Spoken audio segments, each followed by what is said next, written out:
రెండో ముఖ్యమైన ఉదాహరణ ఏంటంటే నా బెయిల్ కి సంబంధించి వాదనలు జరిగేటప్పుడు హైకోర్టులో నేను సునీతక్క మాట్లాడిన ఒక వీడియోను హైకోర్టు ముందు ఉంచా. సునీతక్క మాట్లాడిన ఒక వీడియోను హైకోర్టు ముందు ఉంచినప్పుడు ఒకసారి మీరు కూడా వినండి.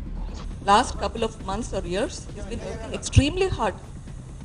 ఏం పని చేస్తున్నారు? He's working. అవినాష్ ని ఎంపీ చేయడానికి ఏమేం చేయాలో ఆలోచిస్తున్నారు. He's working on that. జగనన్నని సీఎం చేయడానికి ఏమేం చేయాలో ఈస్ వర్కింగ్ ఆన్ దట్.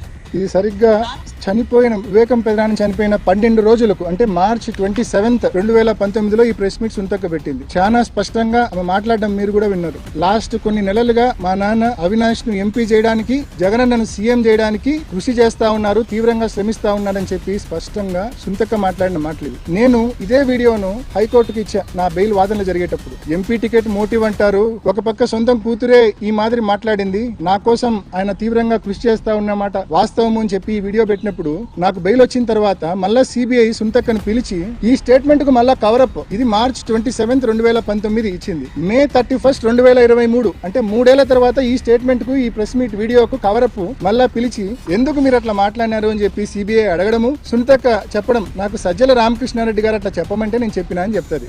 ఎంత విచారణలో ఎన్ని లొసుగులు ఉన్నాయో ఒక్కసారి గమనించమని కోరుతా ఉన్నా. ఒక్కసారి వాంగ్మూలం ఇచ్చినాక ఈ మాదిరి కవరప్ చేసుకునే కార్యక్రమం, ఇంప్రొవైజ్ చేసుకునే కార్యక్రమం ఎక్కడైనా జరుగుతుందా?